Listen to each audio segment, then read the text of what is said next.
Shalom. Welcome to the second video in the vidcast series that I've entitled Hanukkah, the Return of the King. And we're taking a look at Hanukkah, and one of the things that we have learned, especially from lesson one, that Christmas and Hanukkah have absolutely nothing to do with each other whatsoever. They happen to be a Christian feast that's celebrated in December and a Jewish feast that's celebrated in December. They're not God ordered. In other words, you will find nowhere in the Bible that God said you must do Christmas or you must do Hanukkah. They're man-made. And so we looked at that. And one of the other things that we found out too is that many of us Christians and many Jews, they hold to the tradition that Hanukkah has everything to do with the miracle of the oil. Well, as I mentioned in the first video, and you can find these links in the description for that first video on Hanukkah, which is called Hanukkah, the Return of the King Introduction, that indeed address the fact that the miracle of oil never happened. Now, another source happens to be the book by Chaim Schaus called The Jewish Festivals. Because Chaim Schaus, as a scholar, as a Jewish scholar, also goes into this. He is a Jewish Bible historian with a strong Orthodox background. He was born in 1884 in Gorizid, Lithuania. He, as a boy, grew up and attended Jewish religious schools.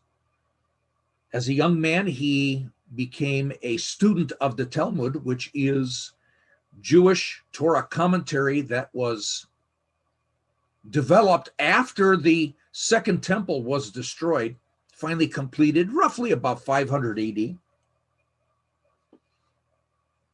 And as a young man, he studied under a renowned Orthodox Jewish rabbi, and he moved to the United States, and for 25 years, he was a professor and scholar at the Jewish Teachers Seminary in New York from 1918 to 1948. He studied or taught ancient Jewish biblical history. He was a Bible historian. He taught the Tanakh, in other words, the Old Testament, the Torah, and the Nevi'im, the prophets, and the writings.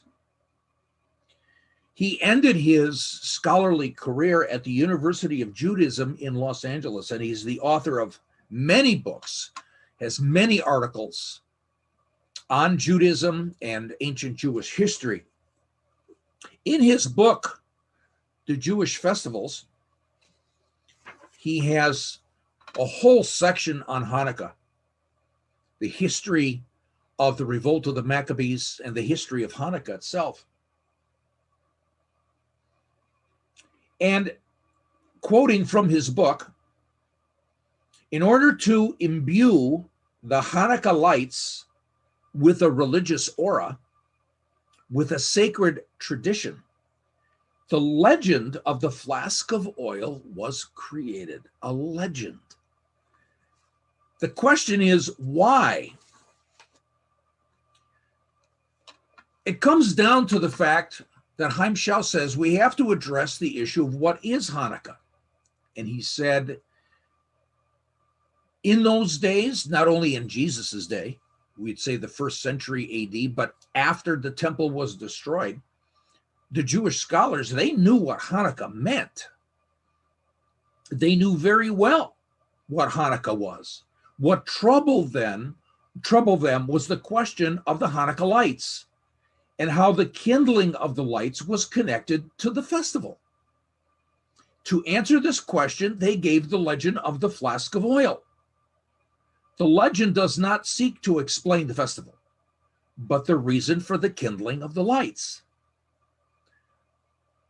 What happens in modern Jewish tradition, this the miracle of the flask of oil, became the actual explanation of Hanukkah, which in terms of its original intent, it wasn't. A second reason for the legend, it gives the answer of why the festival lasted 8 days instead of 7. Now, here's the important point, as Chaim Schaus brings up. In those days, it had long been forgotten that Hanukkah was originally observed as a second Sukkot. And that can be found in 1st and 2nd Maccabees. So indeed, that's the first thing that we learn. And indeed, the miracle of the oil never happened. But as we're going to see, as we continue to go through each of these videos, we're going to see that God did just an amazing thing for his people, the Jewish people, who were suffering under the pagan rule, the pagan rule of Antiochus Epiphanes IV, who considered himself God.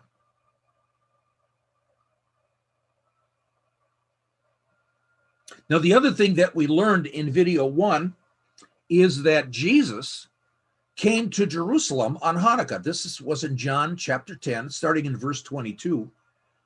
And there, he's making, or he has a discussion with the chief priests and the scribes. And he ends his discourse by saying, I and the Father are one. This really upsets the Jewish authorities, because they're going to pick up stones to to stone him, to kill him. And they said, you blasphemed. You made yourself out to be God. Now, what's awesome, and as I mentioned, that this just blew me away the first time I learned this at a Messianic congregation in our area. And as I mentioned, our leader he's a Gentile, he's a Messianic Gentile, a great scholar, and he brought up the fact about the history of Hanukkah and that Antiochus IV Epiphanes declared he was God. It was related to Hanukkah, and now Jesus, he's declaring he is God on Hanukkah. That's no coincidence. So Jesus seemingly then was using Hanukkah to teach them, because they understood Antiochus IV Epiphanes and the fact that Antiochus declared himself God. And here Jesus, on the Feast of Hanukkah, declares himself God. So is there more? Does Jesus continue with this? Is he using the events of Hanukkah to help his disciples, his people, and therefore us, understand more about his return of the King? Is there more? Huh. You better believe it. You ready to go? Let's go. I always like to do a blessing before we begin, just like they would have done in Jesus's day. And so again, I'm going to read the Hebrew, and I will do that slowly so that you can repeat after me, and then we can say the English together. So just like in Jesus' day, we'll say a blessing before we get into our Bible study. Baruch atah Adonai, Eloheinu melech haolam, asher bakar banu, mikol hahamim, ve'natan lanu et torato, ve'nevuim hatovim, ve'natan lanu et habesora Mashiach Yeshua, ve'natan lanu et habrit chadasha. Baruch atah Adonai noten hadevrei emet. And together in English, blessed are you, O Lord our God, King of the universe, who has chosen us from all people and given us his Torah and the good prophets and the good news, and given us the good news of Messiah Jesus, and given us the new covenant. Blessed are you, Lord, giver of the words of truth. So as we did in the first lesson, to understand this, but we're going to go back. We're going to take a look at the season. We're going to take a look at the reason for the season, but we're going to go through the back door. We're going to go back and try to understand how the disciples, John and Andrew, Thomas, Matthew, all of them, heard him and what they understood and what was going through their mind. I like to say that Jesus has a golden shadow over all of the biblical feasts that you can read about in Leviticus 23. And I also believe he's casting a golden shadow over Hanukkah. And the question is, did Jesus use the events behind Hanukkah to teach them? Now, so far, we have this connection of Jesus saying that he is God, and they wanted to kill him. They wanted to execute him there. Method of stoning to death. And they would remember that Antiochus the fourth Epiphanes, the pagan king, made himself out to be God. And that was one of those remembrances of the Feast of Hanukkah. So Hanukkah and Christmas, there's no connection. Both are man-made feasts. Both are not God-ordered. It just so happens that both happen in December, and both are initiated against paganism. And as one of my friends said, both Christmas and Hanukkah are remembrances of freedom from tyranny. So when we study Hanukkah, it's the history, really, of the revolt of the Maccabees. And it's got nothing to do with Christmas. Let me take you to the Mount of Olives, and someplace up there, Jesus was teaching his disciples. And we call it the Mount Olivet Discourse. This would be Matthew 24 through 25. And what did they hear? What did those disciples hear? The first disciples, what did they think of when we actually take a look at Matthew 24 and 25, when Jesus is talking about his return? So in Matthew 24, verses 1 through 4, we read, and Jesus came out from the temple and was going away when his disciples came up to point out the temple buildings to him. And he said to them, do you not see all these things? Truly I say to you, not one stone here will be left upon another, which will not be torn down. As he was sitting on the Mount of Olives, the disciples came to him privately, saying, tell us, when will these things happen? And what will be the sign of your coming and of the end of the age? And Jesus answered and said to them, see to it that no one misleads you. So we have to stop and remember what we're going to be dealing with is the Mount Olivet Discourse. And here Jesus is talking about not only his return, and the coming of the king, but also mixed up in here, he's also prophesying and predicting about the destruction of the temple coming up probably in another 40 years. He goes on in Matthew 24, and Jesus says, because of lawlessness, living against Torah, living without Torah, because that has increased, most people's love will grow cold. But the one who endures to the end, he will be saved. This gospel of the kingdom shall be preached in the whole world as a testimony to all nations. And then the end will come. Therefore, when you see the abomination of desolation, which was spoken of through Daniel the prophet, standing in the holy place, let the reader understand, then those who are in Judea must flee to the mountains. Jesus' disciples hear him talk about the abomination of desolation. Now, to them, the only Bible that they had at that time was what we would call the Old Testament. I call it the Hebrew Scriptures because there's nothing old about the Old Testament at all. And they will remember in the Torah, for instance, here in Deuteronomy 12, 29 through 32, the Lord is speaking to them. When the Lord your God cuts off before you the nations which you are going in to dispossess, and you dispossess them and dwell in their land, beware that you are not ensnared to follow them. after they are destroyed before you, and that you do not inquire after their gods, saying, how do these nations serve their gods, that I also may do likewise? You shall not behave thus toward the Lord your God, for every, here it is, abominable act which the Lord hates, they have done for their gods. For they even burn their sons and daughters in the fire to their gods. Whatever I command you, you shall be careful to do. You shall not add to nor take away from it. Now, in the days of the Exodus, instructing Moses to write the first 5 books of the Bible, we have to understand that, for instance, they're going into Canaan, and the religion of the Canaanites, the pagan religion of the Canaanites, there were abominations, and the abominations were child sacrifice, sexual rituals as part of their religious experience, and also all of the idols and all of the false gods. But this didn't end. This continued on through Persia, through the Assyrians, to the Greece. We're looking at a statue of Aphrodite. And here we're taking a look at Corinth. This is the Acropolis of the ancient city of Corinth. We're familiar with the books of 1st and 2nd Corinthians that Paul wrote. And on top of this mountain, there was a temple to Aphrodite.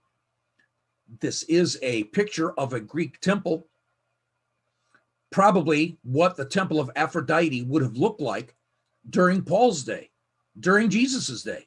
What abominations were there? The abominations that these pagan nations were actually participating as part of religion.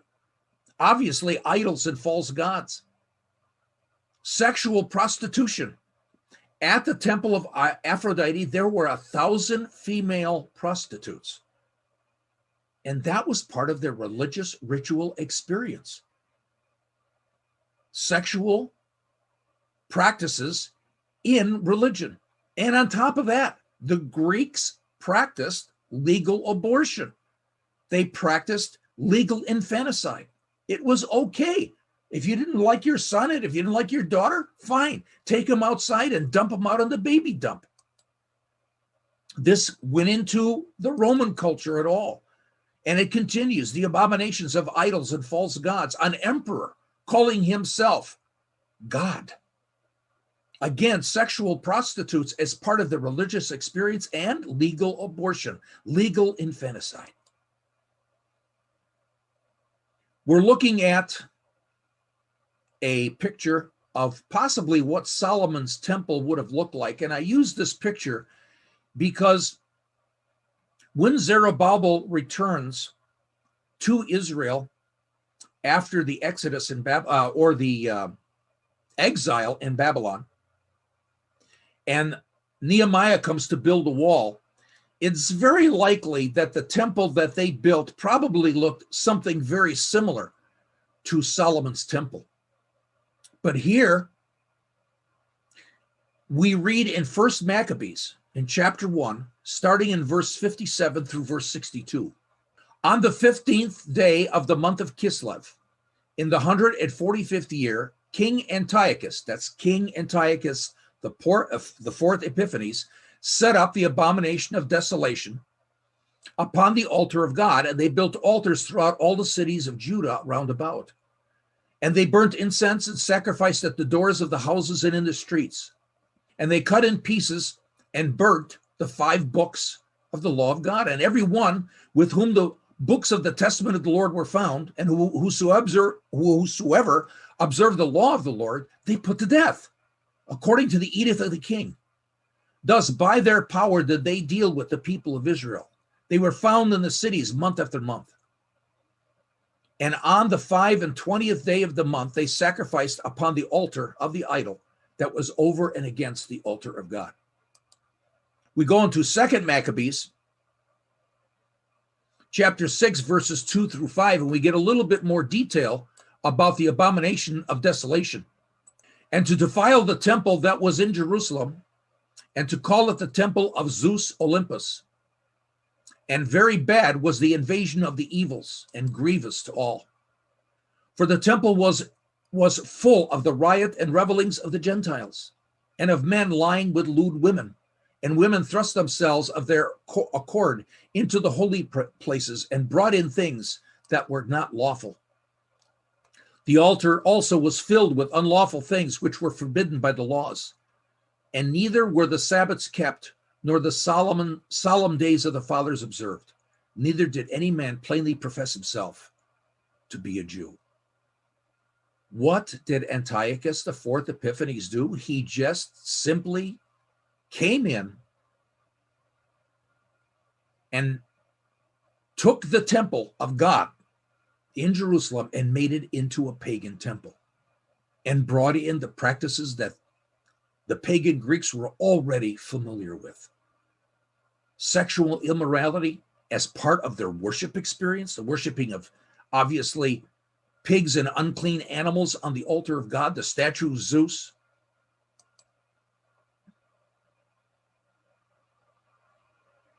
And so we return to the Mount of Olives. Jesus is teaching his disciples. And what did they hear and what did they think of?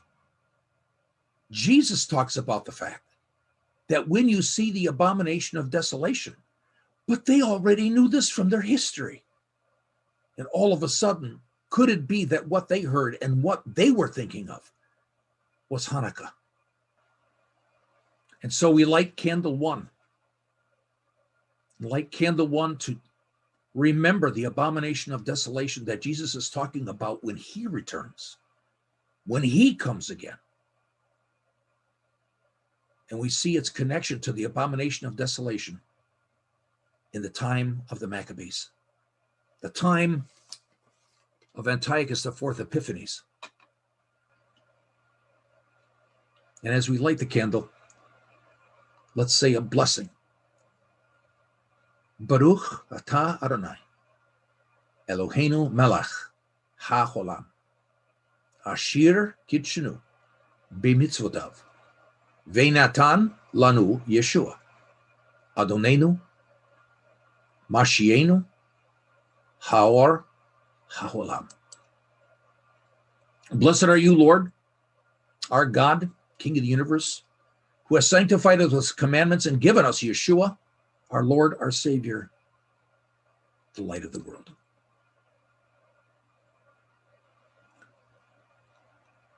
So yes, Jesus is returning. He will take his throne in Jerusalem. It's clear that he may be beginning to connect Hanukkah with his return so that his disciples will understand in those days. And they know their history. We didn't. So watch for the next video. It's related to Candle 2. And we'll continue on with the study of Hanukkah and the return of the King. And let Jesus teach us, just as he taught them 2,000 years ago, of his return, the return of the King. Shalom.